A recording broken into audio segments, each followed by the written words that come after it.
Next play. All right, we're here for another episode of Next Play Podcast. We got my longtime friend Aaron. I've been knowing you about 15 years, which is crazy to think about. That's ridiculous. Yeah, it's been that long. But yeah, this is my boy, Aaron. Some people call him Scoop. And Facts. And so yeah, I'm gonna let him introduce himself, and we'll go from there. We'll hop into it. What's happening, everybody? I'm Arian. I'm also known as Union or Jack Union, depending on how you've known me. I'm a producer, engineer, and yeah, man, and musician. Just out here getting to it, building it, and yeah, one brick at a time. Good. That's facts. So that's what we're gonna hop into today. He's been doing production for a long time. When I met him, he was doing producing for people on campus at Hampton University. Facts. He's worked with some pretty strong names. He's had some rights to music for Toby Wigway, Molly Music's sister. What's her name? KP. KP. Honest to Muse. Honest to Muse. Yeah, she has a 5. It's an EP, right? It's not. Yep. Yeah. She has a 5 EP. Definitely soulful. In addition to that, he's had over 7 million streams in terms of royalties and individual production. So he's out here doing it. He's really humble about it. He don't talk about it. So I'm here to boost him up to give him those credits. So what got you into music, man? Doug, crazy story. Long story short, so I was in middle school, had to be, and a drummer dropped out from a church play.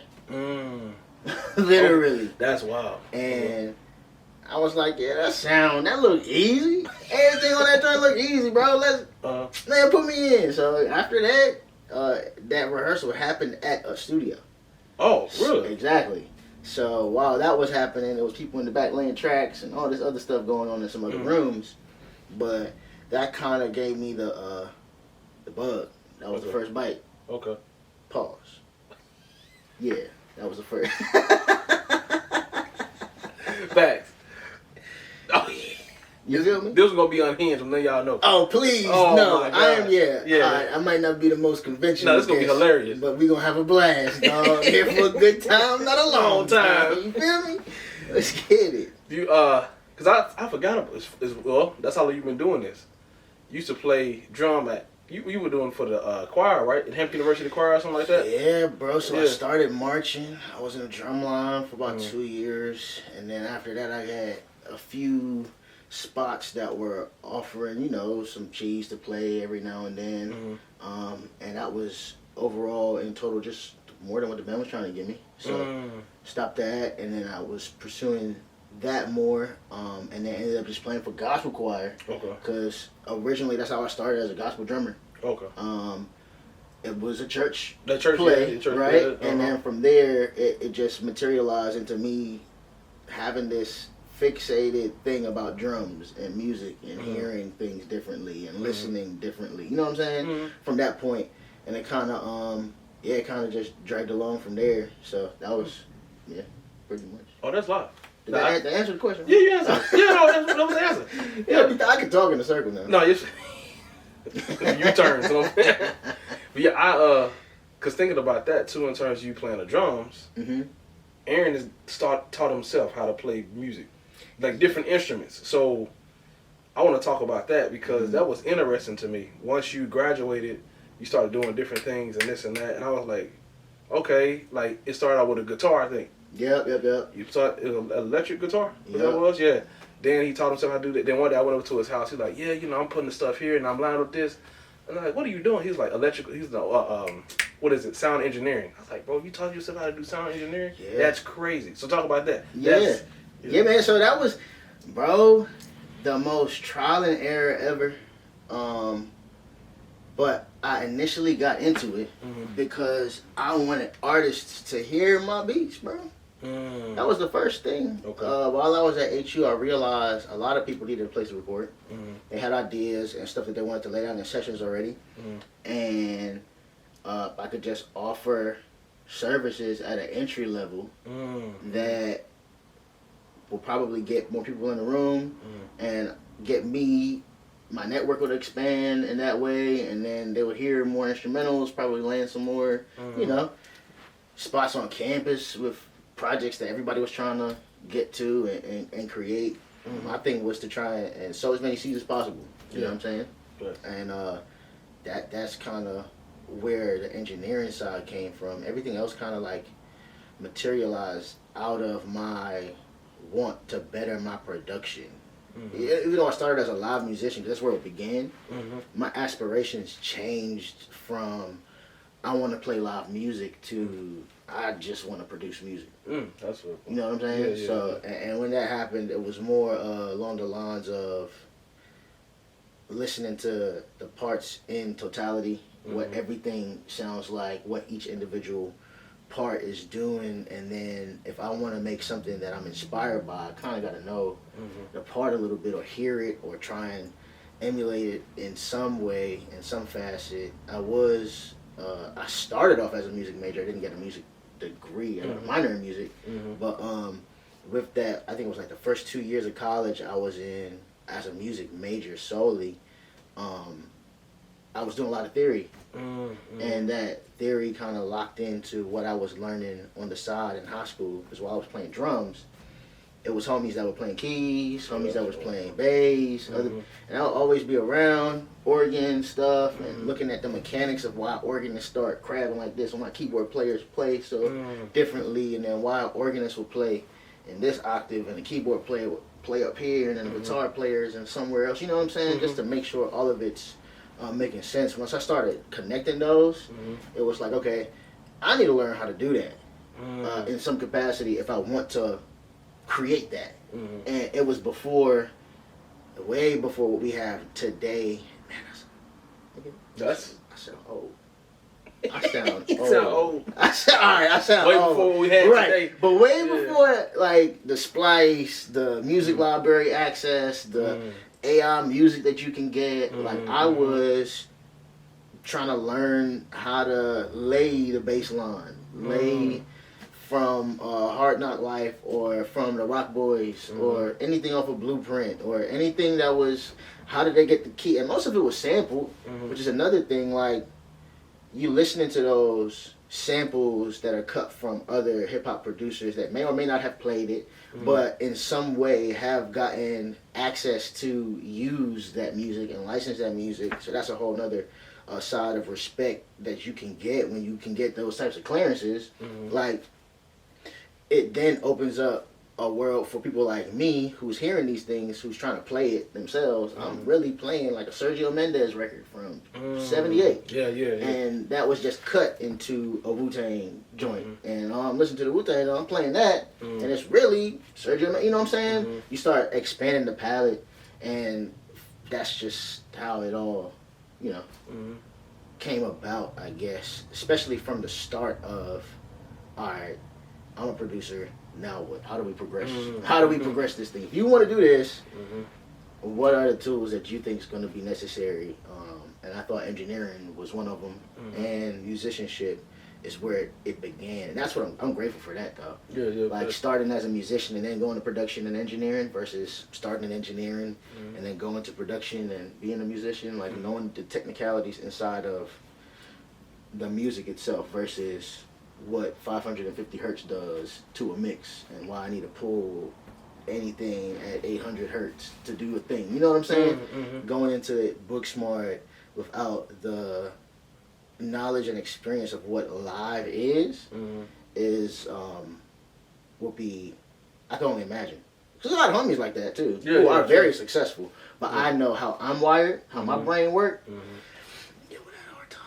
Yeah, I mean that. With that hard time. That's a lot of processes. Yeah. So that made me think about when you were talking about going from musician to producer to sound engineering. What's been the hardest part? Like, which one you think is the most difficult out of those three? All of them are three different art forms to me, man.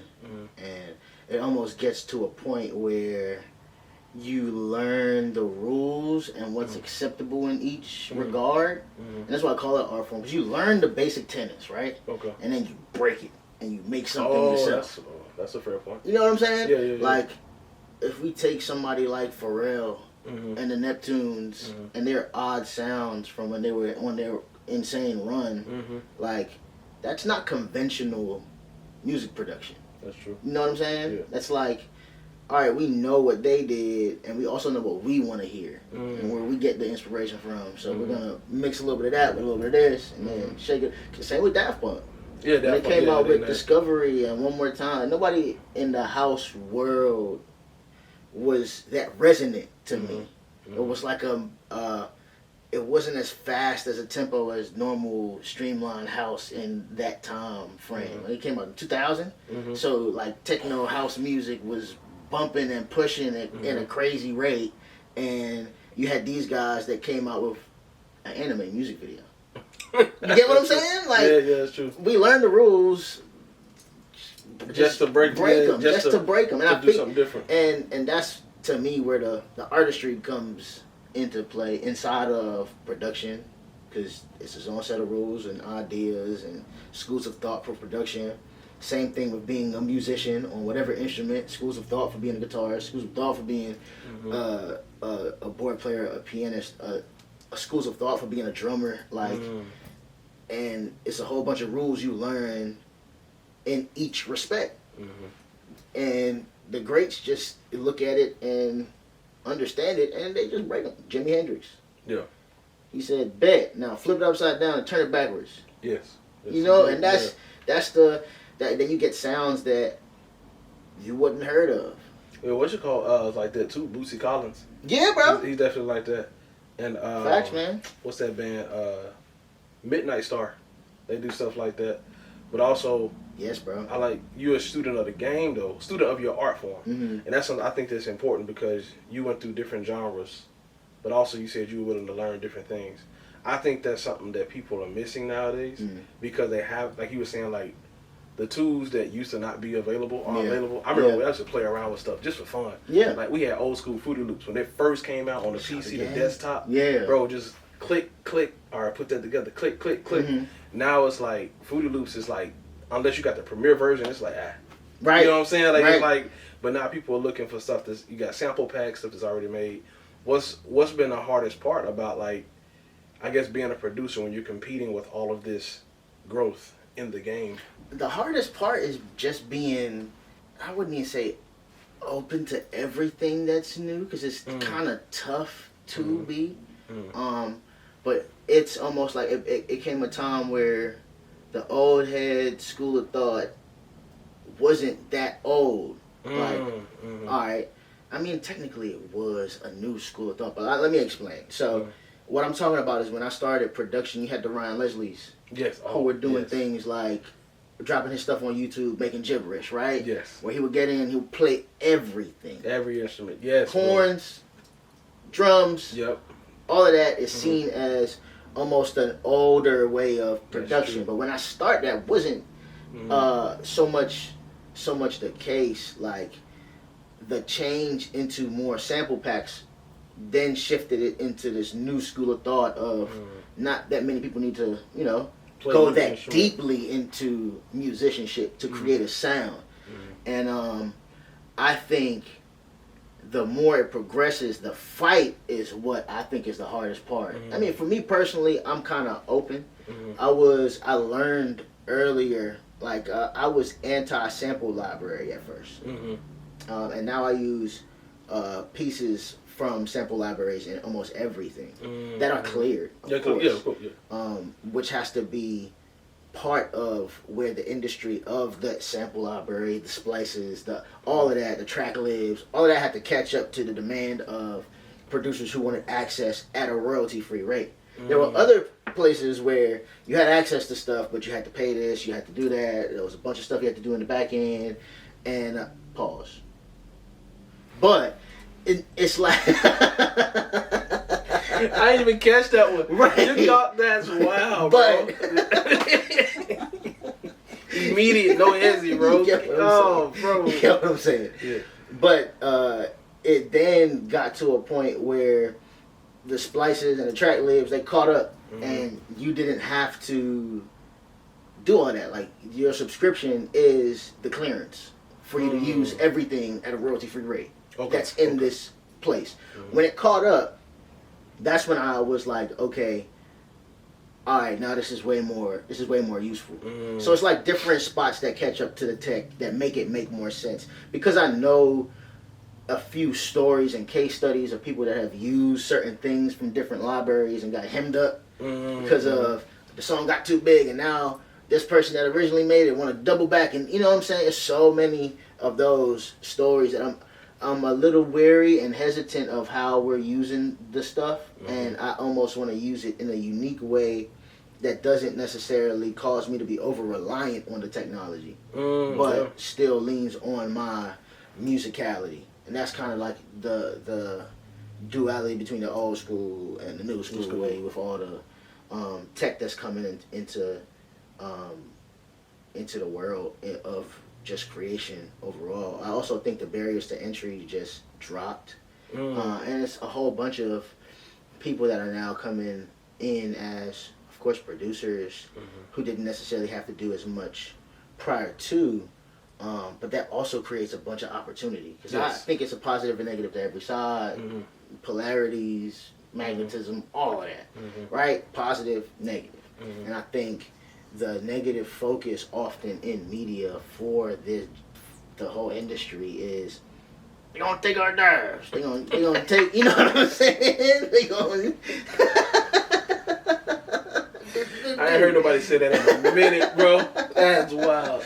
That's the kind of the what they kind of run from as the fear based tech. But I mean, like, if you know how to use it as a tool and you know how to actually keep your voice heard rather than letting that be the overall thing, and don't be a prompter, still be a musician, still be a producer, but see how it can enhance the process. Okay. You know. I think that's kind of the play for. I mean, there's so many people that's just coming in overnight, but that breeds the opportunity, though. Yeah, like I said, like the ability to use it in different ways. It's almost just like learning another instrument. That's how I approach it. No, yeah, that's a fair point. And especially in the tech world, like we grew up learn how to use Microsoft Word, and then teaching everybody in our family what Microsoft Word was and how to teach it. It's like, all right, bet. We gotta be, it's such a unique place, like the millennials learning the tech and then technological advancements, and how we approach technological advancements is totally different. It's very true. You know, and it allows us, I think we like sponges. Yeah. In a lot of ways. I was about to say pause, but you. Yeah, well, I get no. You ain't got to say that. That one. Yeah, that was good. But it's like we take in the information and we're able to understand how it works based on how we were taught how to, just interact with technology. It wasn't a fearful thing for us. It was just play around with it. Yeah, exactly. If it messes up, you just start over. And that is a school of thought. If we mess up, just start over. Like that causes. We talked about that. The all or nothing thing, bro. We talked about that. We don't agree with that. That's the other side that can be applied to so many different. Like if you don't approach it in a way that's fun, that's a good point. It now becomes something that's something totally different. Yeah, it can ruin a whole lot of things. Yeah, it messes up your excitement for the game. I think too. So speaking of that, before we get deeper into that, pause. So I couldn't think about that. So artists, like, what are some artists that you work with that people may know? But then two, what type of artists do you prefer to work with? I like artists that just make good art.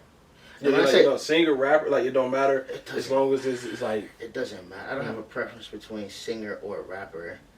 People that I have worked with, I've got credits with Queen Naja. Oh yeah, you just released it. What's the song though? You just say that? Tipsy. Off of her 30 EP. If you haven't checked out the 30 EP from Queen Naja, definitely take a listen to it. And his tag is in it. You can hear his production tag in the song. So. Made by Union. Yeah. Rock with the Kid. Yep. It's the track called Tipsy. Check it out. The whole project is fired up. So check out the whole joint. But that Samo is an artist that I love to work with in regard to. I like when I can work with people that I don't necessarily. We can collaborate in an artistic way rather than me having to. I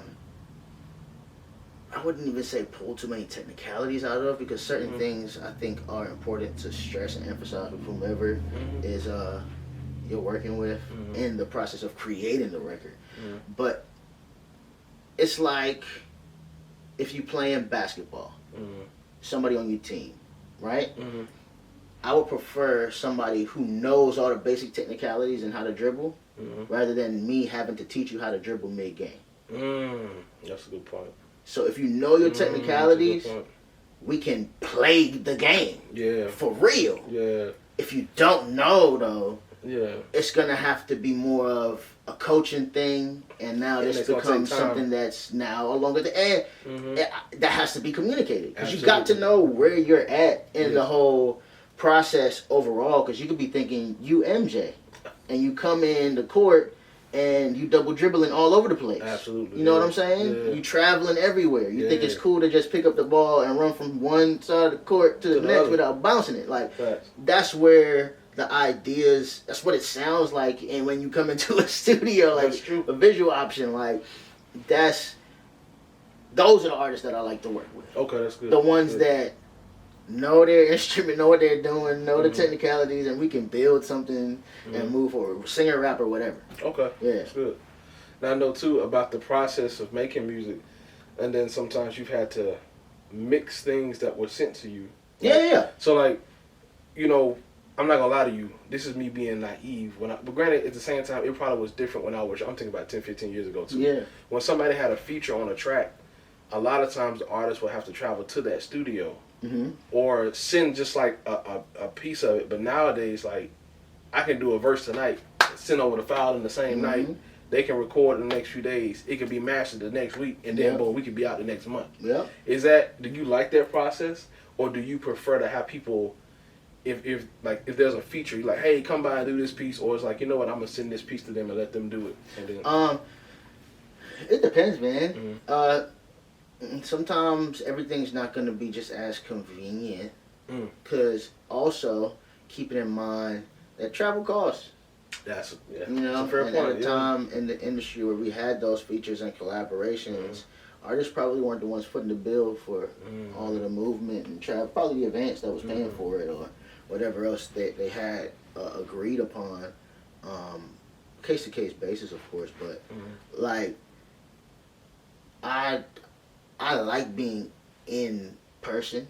I do. Like the old Dr. Dre school of thought of like, alright, bet, we in studio, we live, mic's right here, board's right here, we can talk through everything we're listening to, and it causes ease in communication. A lot of the layers of communication and talking happen when you get a lot of stuff sent to you, back and forth and all that. That can get a little time consuming.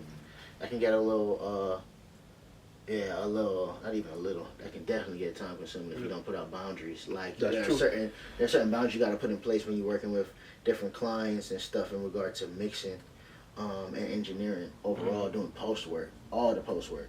Because you'll get a client, you send them a joint based on what they asked for, and then they give you 3 more notes, and then you send it back, and then they give you 5 more notes, and then you send it back, and then you get 3 more notes, and then you send it back. Now you locked in this record. Oh wow!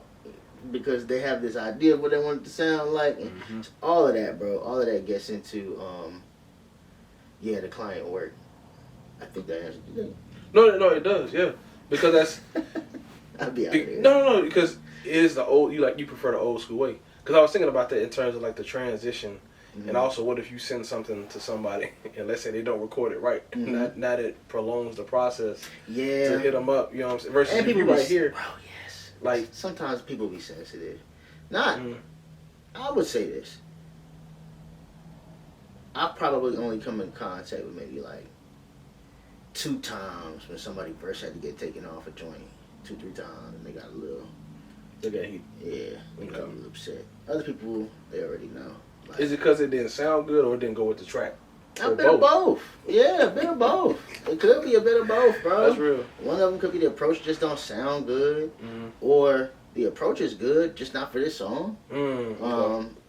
Or the both are good, they just don't match together well. Okay. In the record, like all of that stuff matters. What was it? I heard in Nights by Frank Ocean that Kendrick was originally a verse too. on Frank's Blonde album. It's a version out there somewhere. Y'all could double check and check it out. I heard it recently. But there's a version of Blonde where Kendrick has verse 2. And it's cool. It sounds good. It's not Frank's verse, though. And Kendrick is a phenomenal writer. Like, out of this world with what he be doing. But, in my opinion, what I'm under the impression of is that they just didn't feel like it served the album itself for the purpose of where they wanted to take that exact track. Yeah, no heart, no bad blood, no nothing. Yeah. It's just it didn't flow with it. Goes. Yeah. It's just how it goes. It's another up and coming artist who had a verse 2 on the Lil Russell track. I can't remember his name. Oh man, I'm gonna send you the profile if you guys could maybe do whatever. Yeah, I'll send it to you. Okay. Drop it in post or whatever. Yeah. But long story short, he had second verse on a Lil Russell song that took off, and the Lil Russell song that took off didn't have his verse on it. Right? And he was an up and coming rapper, and he just dropped IG snippets of that second verse as if it's a freestyle. So much so, pushed it, and now all the fans want him on the verse, hit Lil Russell back, like, yo, we gotta put it out the right way, dog. And now the song got him on it. Like, from him not getting upset or taking it personal, just the record just wasn't, it didn't serve at the time. And now maybe it changed or whatever it may be. And not harboring no bad blood, because if he did, then he wouldn't get that push. You feel me? It wouldn't have never got there. Yeah, that's true. It wouldn't have never got there. The offense closes the doors, man. I like that. That's a bar. The offense closes the doors. I like that. That's hard. Well, we're going to wrap this one up. We're going to do a part 2. It's going to come out pretty soon when it's time slot. So stay tuned for part 2. Yeah. And we'll holler at you. Yeah.